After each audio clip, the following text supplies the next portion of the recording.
லைஃப்பில் எல்லாருக்குமே ஒரு கேள்வி இருக்கும். Why am I here? ஏன் இதுக்கு என்ன பதில்? ஒரே பதில் தான், ஃபைண்ட் யுவர் பர்பஸ். ஸ்ட்ரெஸ்ஸாக இருக்கா லைஃப்பில்? ஒரே கன்ஃபியூஷனாகவே இருக்கா?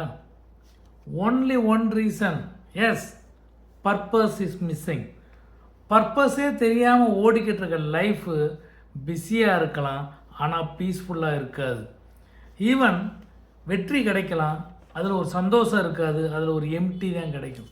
So no your purpose. நாம் எதற்காக நம்ம வேலை பார்க்குறோம், நம்முடைய நோக்கம்தான் என்ன அப்படிங்கிறத கண்டிப்பாக ஃபைண்ட் அவுட் பண்ணணும். நோக்கமே தெரியாமல் நம்ம நாட்டில் ஓடிக்கிட்டே இருந்தோம்னா இந்த இலக்கு நமக்கு என்னென்னே தெரியாமல் ஓடும்போது நமக்கு ஒரு சாட்டிஸ்ஃபேக்ஷனுங்கிறது கிடைக்காது. ஸோ இலக்கு தெரிஞ்சு ஓடுங்க, பர்பஸ் தெரிஞ்சு ஓடுங்க, உங்களுடைய வாழ்க்கையோடைய அர்த்தம் தெரிஞ்சு ஓடுங்க. அப்போ நம்மளுடைய சிறிய வெற்றி கூட நமக்கு சந்தோஷத்தை கொடுக்கும். So no your purpose.